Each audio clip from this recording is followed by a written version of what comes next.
नमस्कार। Socio legal literary के इस विशेष बातचीत में आप सभी का स्वागत है। इसके पहले बातचीत में हमसे जुड़े थे बिहार से ही जाने माने पत्रकार पुष्य मित्र, और मैं राजेश रंजन अपने साथी होस्ट कुंदन के साथ स्वागत करता हूं। और आज हमारे साथ हैं जयंत जिज्ञासु। आपने Hansraj college, saint Stephen college, Delhi विश्वविद्यालय एवं भारतीय जनसंचार संस्थान के बाद जेएनयू से मीडिया स्टडीज में पीएचडी कर रहे हैं। आप लेखक हैं the king maker Lalu Prasad की अनकही दास्तान नामक पुस्तक की। इन सब से इतर जो सबसे विशेष बात मुझे लगती है, और जो मैं अपने दर्शकों को भी बताऊंगा, जो देखेंगे हमारे छात्र भाई सब, उनको मैं बताना चाहूंगा कि आप जन सरोकारों के मुद्दों पर लगभग 5 वर्षों से सक्रिय हैं, उससे भी अधिक वर्षों से सक्रिय हैं। 3 वर्ष से मैं स्वयं फॉलो कर रहा हूं, एवं राष्ट्रीय जनता दल के सदस्य भी हैं। स्वागत है सर आपका। बहुत शुक्रिया। जी कुंदन। स्वागत है सर आपका। तो जैसे आपके परिचय में राजेश सर थैंक यू। पहले बता ही चुके हैं कि आप जेएनयू और डीयू से पढ़े हुए हैं, और फिर आप एक गांव से आते हैं, मतलब बिहार के पिछड़े इलाकों की तरफ से आते हैं, खगड़िया से।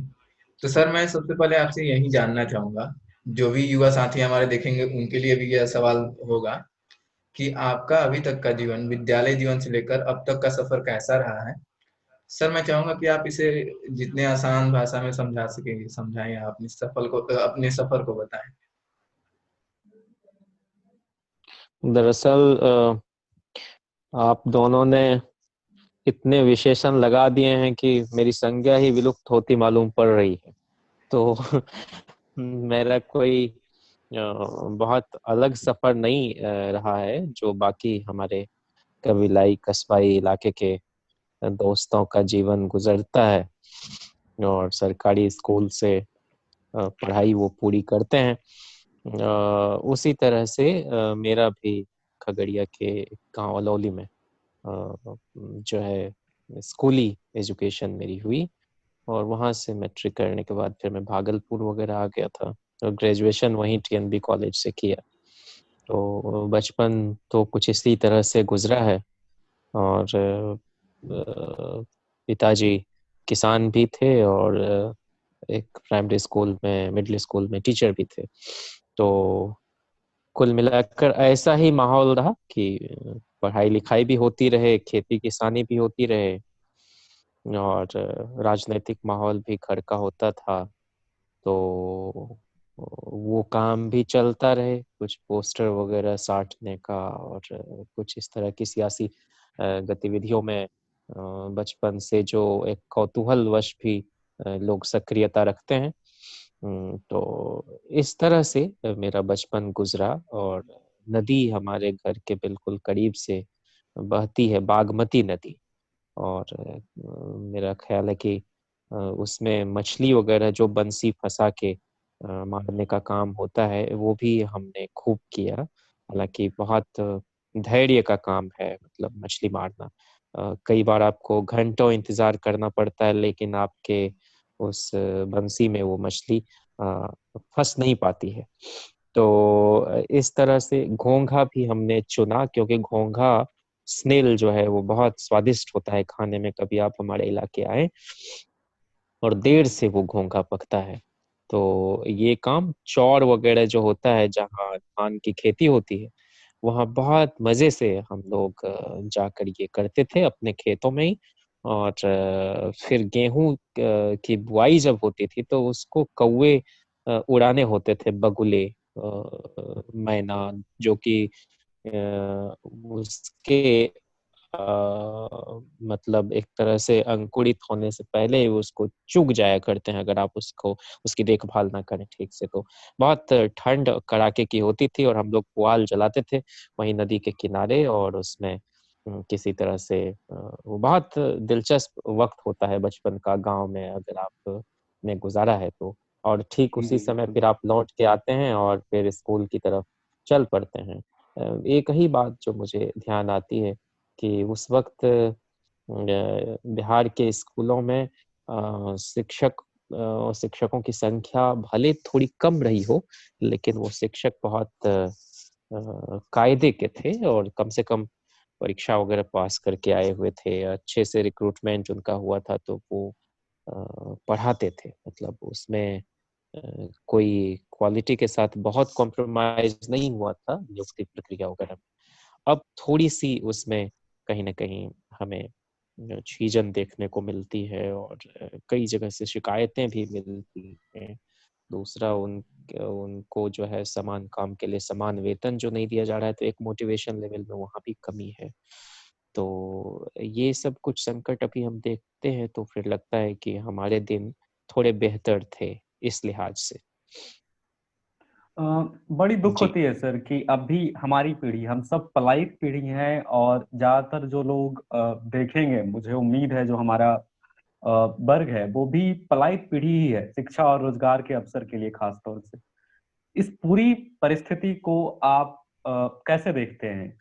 क्योंकि मैं अभी आप जब से बात कर रहा हूँ, आपसे बात करने से आधे एक घंटे पहले एक व्यक्ति अभी कोटा में एडमिशन की तैयारी कर रहे थे, फिर से वो कोटा से लौटे हुए थे और फिर कोटा जा रहे थे। तो ये इन सब स्थिति को कैसे देखते हैं आप? क्योंकि मुझे नहीं लगता कि कोई भी एक ऐसा घर होगा जहां से एक या दो लोग दिल्ली, राजस्थान, मध्य प्रदेश या किसी भी भारत के कोने में नहीं होंगे। पलायन तो एक बड़ा मसला रहा ही है बिहार वगैरह में, यूपी में भी। यूपी में थोड़ा कम, लेकिन जो भी कामगार तबके के लोग हैं, जो भी श्रमिक और कृषक परिवार से ताल्लुक रखते हैं, उन सबको आजीविका चलाने के लिए यह दंश झेलना पड़ता है। और लंबे समय से आप देख लीजिए उधर पलायन पर कल ही 18 तारीख को भिखारी ठाकुर जी को हम लोग याद कर रहे थे। भोजपुरी के शेक्सपियर कहे जाते हैं। उन्होंने विदेशिया वगैरह करके नाटक जो हम सब के सामने, हमारी हमारे पुरखों के सामने परोसने का काम किया। उसमें क्या है? उसमें पलायन का ही तो दर्द है। और एक से एक गाने, पिया गेले कलकतवाए सजनी, और क्या वो गाती हैं मालिनी जी की, मतलब जो जहाज जा रहा है उस जहाज का टिकट गल जाए, है ना, और ताकि वो जा ना पाए। तो एक विरह वेदना भी है और पलायन का भी दर्द है। उधर कल्पना पटवारी वगैरह सब भी हाल के दिनों की जो गायिका है वो सब गाती रहती हैं। और हिंदी सिनेमा, हिंदुस्तानी सिनेमा की बात करेंगे तो मेरे पिया गए रंगून, वहां से किया है टेलीफोन। तो इसका मतलब बहुत माने मुल्क की सरहद को लांघते हुए लोग जाते रहे। और अभी जो शिक्षा के क्षेत्र में हम देख रहे हैं कि पलायन, तो ये अचानक से नहीं हुआ। एक किताब है बिहार के ढहते विश्वविद्यालय, बिहार के, हाँ शायद। तो उसमें आप देखेंगे कि कोई एक दो दिन में ये स्थिति नहीं बनी है। जब हमने कॉम्प्रोमाइज करना शुरू किया, एक जमाना था कि आप टीएनबी कॉलेज का मेयार भागलपुर में देख लें, डीजे कॉलेज मुंगेर का देख लें, उधर एलएस कॉलेज मुजफ्फरपुर वगैरह तरफ देख लें, सीएम साइंस कॉलेज दरभंगा देख लें, BN college Patna, Patna college Patna, SM college Bhagalpur. मतलब आपको लगभग हर कमिश्नरी में, हर जिले में ऐसे कॉलेज वगैरह मिल जाते जहाँ से एक से बढ़ के एक लोग निकले। तो मैं समझता हूँ कि एक तो ये बात। दूसरा, मैं इसके बहुत जनरलाइजेशन के पक्ष में भी नहीं रहता हूँ, इसलिए कि एक ज़माना था कि वो कलकत्ता यूनिवर्सिटी बहुत बड़ी यूनिवर्सिटी थी, और उसी में भागलपुर तरफ के बहुत सारे कॉलेज आपको, देवघर, गोड्डा, दुमका, ये सारा का सारा, एक तो बहुत कॉलेज तो पहले भागलपुर यूनिवर्सिटी का ही हिस्सा थे। लेकिन जब वो भी था तो राजेंद्र बाबू को तो पढ़ने के लिए प्रेसिडेंसी कॉलेज जाना पड़ा। और ऐसा नहीं है कि बिहार में उस वक्त कॉलेज नहीं थे। तो अगर बेहतर अपॉर्चुनिटी और बेहतर माहौल के साथ कोई बड़ा संस्थान आपको दाखिला देता है, आपका चयन होता है, तो स्वाभाविक रूप से आप चाहते हैं। मिसाल के तौर पर, अगर आज मैं बहुत कायदे के प्रोफेसर के साथ काम कर रहा हूँ जेएनयू में, और कभी कभी लगता है कि उनके जैसे इंसान के साथ काम करना ही अपने आप में बड़ी चुनौती है और फख्र की भी बात है। वो बिपिन चंद्रा साहब के लास्ट पीएचडी स्कॉलर हैं राकेश भट्टबयाल जी। और भट्टबयाल साहब ने किताब भी लिखी है, JNU the making of university, Harper Collins आई, और एक Penguin collection of modern Indian speeches.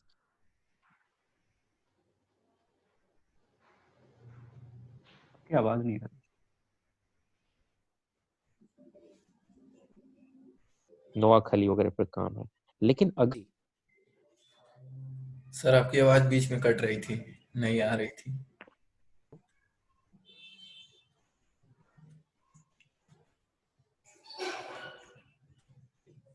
अब आ रही है। हेलो जी जी, अब आ कुछ रही है बता सर। रहे हैं क्या? आप जी, मेरी आवाज आ शेष, रही? हाँ हाँ, जी जी, अब आ रही है सर। सही है। हाँ, तो मैं कह रहा था कि अगर मुझे यह मौका मिले कि मुझे कोलंबिया स्कूल ऑफ जर्नलिज्म से जाकर शोध करने का अवसर मिल जाए, तो जाहिर सी बात है कि हमारे प्रोफेसर भी खुश होंगे और मैं भी वहां जाना पसंद करूंगा। तो पलायन को, माने शिक्षा के क्षेत्र में जो ब्रेन ड्रेन की बात होती है बिहार से, उसका एक पक्ष यह भी है कि ऐसा लंबे अरसे से होता रहा है। किसी का मान लीजिए कि एएमयू में दाखिला हो रहा हो, किसी का बीएचयू में, तो वो लोग जाते रहे हैं। लेकिन अगर ये फोर्स्ड आपका माइग्रेशन है या ब्रेन ड्रेन है कि वहां कोई सुविधा ही नहीं बच गई है, तब तो निश्चित रूप से ये चिंताजनक बात है। और ऐसी ही परिस्थिति आज हम देख रहे हैं कि सेशन रेगुलर नहीं है। पटना विश्वविद्यालय को छोड़ दें तो बिहार के अधिकांश जो इदारे हैं वहाँ 3 साल में ग्रेजुएशन पूरा नहीं हो पाता है। तो एक तो ये, और जो मान लीजिए कि पेरेंट्स में से एक, मान लीजिए कि पुरुष सदस्य परिवार का बाहर कमाने के लिए जाता है और बड़ी मुश्किल से वो भरण पोषण के लिए कुछ पैसे जद्दोजहद करके जुटा पाता है, तो उससे कितना परिवार चल पाएगा और बच्चे कैसे वो निजी संस्थानों में या कोचिंग संस्थानों में फी दे पाएंगे। इस लॉकडाउन के दौरान भी हम लोगों ने देखा है कि बहुत लोगों को छोड़ना पड़ा है और सरकारी स्कूल बंद है। अब जाकर पता चल रहा है कि शायद कुछ दिनों में खोले सरकार। तो ये सब स्थिति तो रही है और मैं समझता हूँ कि बिना इंस्टीट्यूशन बिल्डिंग के नेशन बिल्डिंग की बात करना भी बहुत बेमानी है। दूसरा सवाल, जी आप कुछ पूछ रहे थे कुंदन। हाँ, आपने इस सवाल को बहुत सही से समझाया। ये बात सही है कि बिहार से पलायन जो होता है वो दोनों वजह से होता है। कुछ वजह है कि फोर्स करते हैं और कुछ वजह है कि अपनी इच्छा से भी होती है। जो अभी का सिनेरियो वो ज्यादातर फोर्स की वजह से हो चुकी है। सर, पलायन पर अगर हम बात करें तो बात करते ही जाएंगे। तो अभी मेरा दूसरा सवाल आपसे ये है कि आपका एक लेख छपा था द प्रिंट में, जिसमें आपने एक बात लिखी थी जिसको मैं कोट कर देता हूँ यहाँ पे। दूसरे पिछड़े वर्ग के अध्यक्ष व बिहार के पूर्व मुख्यमंत्री बीपी मंडल की समाधि पर लिखा है, समानता केवल समान लोगों के बीच होती है। असमान लोगों को समान स्तर पर रखने का मतलब है असमानता को बनाए रखना। यही मंडल कमीशन की शुरुआती वाक्य भी है। सर, आपको क्या लगता है जातीय जनगणना समतामूलक समाज के लिए जरूरी है? और यहाँ पे सर एक छोटी सी चीज मैं जोड़ना चाहूंगा। अभी हाल ही में मैं खुद विधि का छात्र हूँ और मैं एक शोध संस्था के लिए शोध कर रहा था, अकाउंटेबिलिटी प्रोजेक्ट, जहाँ पे हमें ये पता चला कि 1931 के बाद अदर बैकवर्ड क्लास की कोई जनगणना नहीं हुई है। तो इसको आप कैसे देखते हैं? क्योंकि ये शोध करने वाले लोगों के लिए भी काफी समस्या उत्पन्न करती है कि प्रति व्यक्ति कितने लोग जेल में हैं ओबीसी कास्ट के, या कितने लोग, कितना पॉपुलेशन परसेंटेज है जो अभी अंडर ट्रायल प्रिजनर है। इन सब चीजों के लिए आप कैसे इसको एक चुनौती देखते हैं? जी, बीपी मंडल साहब का जिक्र आपने किया कुंदन जी। वो दूसरे पिछड़ा वर्ग आयोग के चेयरमैन थे और बड़ी मेहनत से उन्होंने एक रिपोर्ट सरकार को सौंपी थी और 6 सदस्यीय आयोग था वह, और उसको मंडल कमीशन के नाम से जाना गया। और उनके अपनी रिपोर्ट की शुरुआत में ऐसा लिखने के पीछे यही उद्देश्य या यही मंशा रही होगी कि जो कॉन्स्टिट्यूशन भी हमारा वह भी कहता है कि likes will be treated alike. ये नहीं है उसकी संकल्पना कि all will be treated alike, क्योंकि ऑल आर नॉट इक्वल हमारे समाज में। तो वो गैर बराबरी बहुत इंटरजेनरेशनल ढंग से हम देख रहे हैं, बहुत इनहेरेंट है वह। तो उसको पाटने के लिए कुछ अतिरिक्त प्रयास और सकारात्मक कार्रवाई की जरूरत महसूस हुई। और वो समझ लीजिए कि ब्रिटिश पीरियड से ही वो बहुत सारे राजे रजवाड़े के ज़माने में भी लोग फेलोशिप देते थे, कुछ अलग से वजीफा मिलता था, और उनको मुख्य धारा में लाने के लिए, चाहे वो शाहू जी महाराज को आरक्षण के जनक के रूप में इस देश में देखा गया, एक समाज सुधारक तो थे ही, तो अपने समय में वो इस तरह का काम करते थे। जब आईसीएस की परीक्षा होती थी तो वहां पर कुछ पार्शियलिटी या सब्जेक्टिविटी का मामला सामने देखा गया, या उसको एक आधार बनाकर कि हम compete नहीं कर पा रहे हैं ब्रिटिशर्स के साथ, चूंकि उनकी एजुकेशन सिस्टम कुछ मुख्तलिफ है, और वो प्रश्न जो पूछे जाते हैं हम तो बहुत अपने भारतीय संदर्भ में चीजों को देखते रहे हैं, और यहाँ की शिक्षा व्यवस्था कुछ अलग पारंपरिक किस्म की रही है। तो वो जो एक मॉडर्न एजुकेशन सिस्टम के साथ वो परीक्षा और उसके प्रश्न वगैरह सब जो सेट किए जाते थे, तो उसमें इस दलील को अंग्रेजों ने स्वीकारा और भारतीयों को उसमें छूट दी गई। तो एक रिजर्वेशन तो वहां भी इंडियंस को मिला, और तब शायद इतनी तिक्तता या इतने वैमनस्य के साथ चीजों को नहीं देखा गया कि नहीं भाई यहाँ, और जिस तरह का मजाक वजाक चलते रहता है वो एक रिग्रेसिव सोसाइटी की तरफ धकेलने वाले माइंडसेट की तर्जुमानी हम कह लें उसको। लेकिन रिजर्वेशन हो या सबको बराबर और उचित भागीदारी का अवसर मिल सके, इसके लिए जो प्रयास सरकार की तरफ से भी समय समय पर किए जाते रहे हैं, उसी आलोक में बीपी मंडल जी के उस वक्तव्य को देखा जाना चाहिए। और बहुत झगड़ के, बहुत जद्दोजहद के बाद वो मंडल कमीशन की एक अहम सिफारिश लागू हुई थी बीपी सिंह जी के समय में। हालांकि उसका हश्र भी अभी हम लोग देख ही रहे हैं कि सरकारी नौकरियां तो बच नहीं गई हैं, और जो बची नौकरी वहां भी कोई बहुत ईमानदारी से रिजर्वेशन के प्रोविजन को नहीं लागू किया जाता है, और कई दफे हम देखते हैं कि उसमें गड़बड़ियां भी पाई जाती हैं, और जो एडवर्टीजमेंट वगैरह निकलते हैं तो उसमें कई बार उसको बिल्कुल भी फॉलो नहीं किया जाता, और बहुत डिस्क्रिपेंसीज उसमें सामने आती हैं। जहाँ तक आपके कास्ट सेंसस का ताल्लुक है तो वो ठीक बात है कि 31 के बाद नहीं हुई, और इसीलिए ज़रूरी है कि आपने बताया कि पिछड़े वर्ग के लोग किस नौकरी में कितनी तादाद में हैं, या वो कितनी संख्या में जेलों में बंद हैं, या बाकी जो आंकड़े हैं उसको जानने के लिए भी ये बहुत ज़रूरी है कि 1948 का जो जनगणना कानून है उसके मुताबिक सेंसस कमीशन ऑफ इंडिया के द्वारा यह कंडक्ट कराया जाए। और अब तो 21 की जनगणना सर वाली है। पर है, और कुछ कुछ इस दिशा में हुआ ही नहीं, तो बहुत निराशाजनक स्थिति है। कोई भी दुनिया की सरकार ऐसी नहीं होगी जो अपने समाज के एक बड़े वर्ग के तथ्यपरक जो आंकड़े हैं उसको जानने में दिलचस्पी न लेती हो। और उस पर 4,000 करोड़ के आसपास इस देश की जनता का खर्च भी किया गया, और चंद्रमौली जी उस वक्त जनगणना आयुक्त थे, और उसको तीन चार हिस्सों में बांट दिया गया, और वो सोशियो इकोनॉमिक सर्वे कराया गया, और उसके आंकड़े में बहुत सारे फ्लॉज हैं, 2 लाख के आसपास।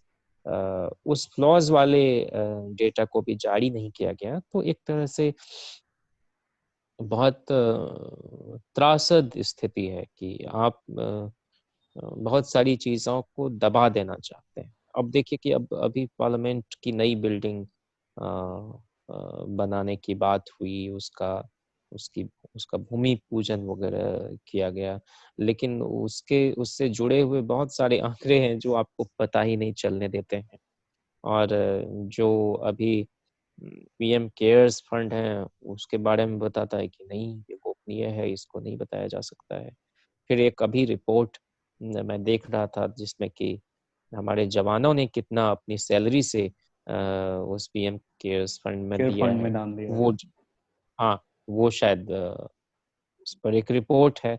तो कहीं पर ये जो लुका छिपी है, कहीं बताना कहीं छुपाना, तो ये बहुत एक तरह से एनिग्मा की तरह हमें लगता है, और वो ऐसा भी एनिग्मा नहीं है जिसको न समझा जा सके। तो कुछ लोगों को ऐसे ही भ्रमित करके ये काम चल रहा है। और अगर ये जनगणना जातिवार हो जाती तो सरकार को पॉलिसी लेवल पर कुछ फॉर्मुलेशन करने में आसानी होती कि हम और क्या कर सकते हैं इस वर्ग के उन्नयन के लिए, और कितना कुछ कर चुके, कितना बाकी है, क्या हमको रिविजिट करने की ज़रूरत है कुछ चीज़ों को। तो इसलिए ज़रूरी था। और चूँकि मामला पॉलिटिकल टोन में दूसरी दिशा में कई बार चला जाता है, तो जो भी नीति बनाने वाले लोग हैं, वो भी कई बार उदासीन हो जाते हैं, या उनकी जब नहीं सुनी जाती है, तो लगता है कि सरकार में और क्या किया जाए। ऐसा नहीं है कि उस जातिवार जनगणना के लिए लड़ाइयाँ नहीं हुई। 2011 की जनगणना नहीं हो पाई। आप देख रहे हैं यूपीए 2 के दौरान ये कमिटमेंट था फ्लोर ऑफ द हाउस पर इंडियन प्राइम मिनिस्टर का, लेकिन उस वक्त 2 मिनिस्टर यूपीए के ऐसे थे जिन्होंने भीतर-भीतर कुछ ऐसा किया, अड़ंगा लगाया कि वो हो नहीं पाया आखिरकार। और उसके पहले देवेगौड़ा जी के समय में भी उम, ये एक तरह से कंसेंसस बना था हाउस के अंदर, लेकिन उनके समय भी कुछ दिन के बाद वो सरकार चली गई गुजराल की, और वाजपेयी जी की सरकार आई, और वो 2001 की जनगणना जो होनी थी जातिवार, उसको ठंडे बस्ते में उन्होंने डाल दी। तो ये इस तरह से अगर देश को चलाया जाएगा, तो हम राजनीतिक रूप से एक पार्टी की सरकार हटाकर दूसरी को जरूर ले आएंगे, लेकिन कोई आमूलचूल परिवर्तन और समाज जहाँ है उससे थोड़ा आगे की यात्रा हम लोग कर सके, वो नहीं हो पाएगा। इतने दिनों में मैंने जो महसूस किया है कि इस तरह की चीज़ों में आक्रोश से ज़्यादा कहीं एक सुचिंतित ढंग की बहस या उसके विमर्श की ज़रूरत है, जहाँ ठंडे मन से टेबल पर आमने-सामने हम लोग बैठ सकें और एक दूसरे से संवाद करके आश्वस्त करने की कोशिश करें कि यह किसी एक धड़े के हित से जुड़ा हुआ या दूसरे धड़े को नुकसान पहुँचाकर ऐसा करने की मंशा से लाई गई नीति नहीं है, बल्कि इससे देश का हित सधता है। और एक बड़ी आबादी अगर विकसित होती है, तो उससे बाकी लोगों पर जो एक किस्म का कह लें कि ये बोझ सा भी रहता है कि भाई समाज का एक धड़ा ऐसा है, दूसरा बहुत संपन्न है, एक बहुत विपन्न है, तो वो एक बहुत सुंदर तस्वीर नहीं हमारे सामने उपस्थित होती है। तो जब सब लोग इस तरह से सोचने लगेंगे, तो इसी देश में एसएम जोशी भी हुए, जिन्होंने कहा था कि हम मंडल कमीशन को लागू होते हुए अगर जीते जी देख लेंगे, तो हम चैन से इस संसार को विदा कह सकेंगे। लिमिये जैसे लोग भी थे जो पब्लिक डायलॉग के लेवल को उठाने के लिए जीवन भर संघर्ष करते रहे। इस देश में लोहिया हुए जो पिछड़ावाद की राजनीति के एक बड़े योद्धा, बड़े विचारक, बड़े आइडियोलॉग रहे। तो ये बुद्ध जैसे लोग इसी देश में हुए। अर्जुन सिंह जी ने जो मंडल कमीशन की दूसरी अहम रपट उच्च शैक्षणिक संस्थानों में जो 27% आरक्षण का प्रावधान किया या उसको लागू किया, बल्कि अपनी सरकार में, तो ये सारे लोग हमारे सामने उदाहरण हैं जो अपनी जातीय सीमा को हमेशा से धता बताया और मानवता के लिए या राष्ट्र के बड़े हित के लिए वो काम करते रहे। सर, तीसरा सवाल ये है कि अक्सर ये कहा जाता है, खास के एक लकीर खींची जाती है कैंपस के भीतर भी, कि छात्रों को राजनीति से दूर रहना चाहिए। और ये कहा जाता है कि अच्छे छात्र राजनीति नहीं करते। आप इसको कैसे देखते हैं? आपकी राय क्या है इस चीज पे? अ, नहीं, ये कोई आज की बात नहीं है। मुझे लगता है कि राजनीति में बच्चे ना आए, ये हमारे भारतीय समाज में लंबे समय से ये देखा गया है, अधिकांशतः। अब जो माँ है वो नहीं चाहती है कि बेटा जेल जाए, और कोई कोई माँ होती है कि शुरू में तो सबको मोह रहता है ना, हम आखिरकार मानव हैं। और भगत सिंह चढ़ गए फांसी पर, ये बहुत सारे जवान शहीद हो जाते हैं सीमा पर, और आखिरकार उनके माता पिता, उनकी पत्नी ये जरूर कहती हैं कि भाई ठीक है, देश के लिए हमारा बेटा कुर्बान हुआ, हम दूसरे बेटे को भी जवान बनाना चाहेंगे। या लेकिन आखिरकार वो जो दर्द है, वो उस पत्नी को ही महसूस होता है, और उसका जाना।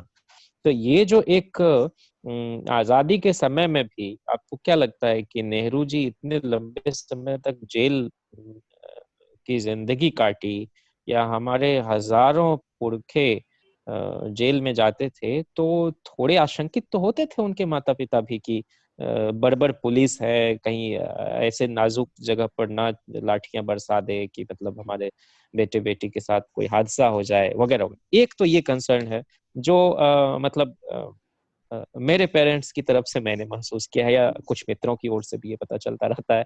लेकिन जब एक बार आप सार्वजनिक जीवन में या छात्र राजनीति में आ जाते हैं, और अच्छे कॉज के लिए लड़ते हैं, और अपनी पढ़ाई के साथ भी थोड़ा संतुलन बिठा पाते हैं, जो मुश्किल होता है, बहुत मुश्किल होता है। आपको पता नहीं चलता है, जब प्रोटेस्ट पर आते हैं तो गिल्ट होता है कि अ, हमने कोई चैप्टर जमा नहीं किया है अभी तक, और जब लाइब्रेरी में बैठते हैं तो लगता है कि यूनिवर्सिटी तबाह हुई जा रही है और हम यहाँ बैठे हुए हैं। तो ये जो एक दुविधा और एक गिल्ट की स्थिति होती है, वो बहुत टॉर्चरस होती है। तो अच्छे लोग ही राजनीति में राजनीति कर सकते हैं, मैं समझता हूँ। और जो थोड़े बहुत हुल्लड़ किस्म के होते हैं, या आप जिंदाबाद मुर्दाबाद से आगे वो शायद फोरसाइट नहीं कर पाते हैं। उनकी अपनी भूमिका है, लेकिन वो कई लोग ऐसे भी होते हैं जो अपना सब कुछ काम वाम किया, और कहीं प्रोटेस्ट चल रहा है जिंदाबाद मुर्दाबाद चले आए, और उनकी कर्तव्यों की तिश्री उनके वहीं हो जाती है। लेकिन कुछ लोग होते हैं जो बहुत उसको एंड तक ले जाना चाहते हैं, उस लड़ाई को। अगर सीट कट होती है तो उसको कैसे किया जाए, तो फिर उसके लिए ब्लॉकेड और तमाम तरह की चीज़ों, फिर जाके हॉस्टल्स में मोबिलाइज करना, ये सब कुछ होता है। और एडमिनिस्ट्रेशन भी अपने मिजाज के मुताबिक वो भी सप्रेस करने की भरपूर कोशिश करता है, और ये दोनों चीज़ें साथ साथ चलती रहती हैं। गेसी में इसी यहीं पर एक वाइस चांसलर थे जो स्टूडेंट प्रोटेस्ट कर रहे थे जेएनयू में, तो वो समानांतर उसमें धरने पर बैठ गए, उस प्रोटेस्ट के खिलाफ धरने पर बैठ गए। तो ये जो एक बहुत शालीन और बहुत असरदार जो मुखालफत की तहजीब विश्वविद्यालयों में पलती है, वो अपने आप में बहुत खूबसूरत होती है। और उसमें जो पेरेंट्स जो हैं इन सब चीज़ों से थोड़े एक्सपोज्ड हुए रहते हैं पहले से, वो थोड़े चिंतित जरूर रहते हैं, लेकिन बहुत डिस्करेज वो नहीं कर पाते। और एक वक्त के बाद तो आप अपने फैसले खुद लेते हैं। सपोरी साहब थे यहाँ वाइस चांसलर, तो करते वो जरूर थे, मतलब वाइस चांसलर हैं तो कितना आप मान लीजिए कि वो आपको ये करेंगे, उनकी अपनी बाध्यता होती है। लेकिन जिस तरह के रिग्रेसिव माइंडसेट के लोग आजकल भारत के विश्वविद्यालयों के कुलपति बनाए जा रहे हैं, जिनका मुख्य काम ही है सरकार की स्पोक्समैनशिप करना, या उनके द्वारा जो भी पॉलिसीज बनाई जाती हैं शिक्षा को लेकर, शोध को लेकर, उसको जबरन भी इम्प्लीमेंट कराना, और ना तो वहाँ पर कोई सीनेट की मीटिंग, ना एकेडमिक काउंसिल की मीटिंग में उसको ले जाना वो ज़रूरी समझते हैं। तो वैसे में ये थोड़ा लंबा खिंच जाता है, और संघर्ष। और उसी में कोई विवेकशील कुलपति होते हैं जो समझते हैं कि हम मुखिया हैं इस विश्वविद्यालय के, और हमारी जिम्मेदारी है कि उन बच्चों के उन छात्र छात्राओं के साथ हम डायलॉग करके, और वो अगर अच्छा शोध करते हैं तो वो आखिरकार विश्वविद्यालय का गौरव बढ़ता है, और विश्वविद्यालय का गौरव बढ़ने का मतलब है कि उस कुलपति के खाते में ये सारा का सारा श्रेय उनके सही बात है। कार्यकाल में जो कुछ उपलब्धियां होती हैं वो चली जाती हैं। लेकिन ऐसे कम लोग होते हैं। सपोरी साहब तो जब हंगर स्ट्राइक पर लोग बैठते थे गर्मी के दिनों में, तो वो भले वो लंबा खींच जाता था लेकिन वो पंखे का इंतजाम करवा देते थे, फैन लगवा देते थे उस जगह। तो ऐसे मानवीय मर्यादा से भरे लोग भी इस विश्वविद्यालय में कुलपति वगैरह हुए हैं। और इसमें एक लंबी फहरिस्त है कि आपको राधा कृष्णन हो गए हों, आपको ये जाकिर हुसैन जैसे शिक्षाविद रहे हों, मौलाना आज़ाद जैसे शिक्षा मंत्री रहे हों, आपके ये हमारे यहाँ तो वो भी थे चांसलर KR नारायणन वगैरह JNU में, तो आचार्य नरेंद्र देव BHU के कुलपति हुआ करते थे। तो बड़े बड़े लोग ये, और राजेंद्र प्रसाद से जब आखिरी बार पूछा गया, मैं इसी भागलपुर यूनिवर्सिटी कहीं ज्यादा गरिमामयी है, तो जो लोग समझते हैं कि वाइस चांसलर इतना प्रेस्टिजियस पोस्ट है और इस राष्ट्र को गढ़ने वाले लोग उनके आंगन में पलते हैं, तो वो अपनी जिम्मेदारी को भी समझते हैं। इसी का अभी सर्वथा अभाव हम रहे हैं, और जिस वजह से छात्र राजनीति में जो लोग हैं उन्हें लगातार दमन का सामना करना पड़ता है।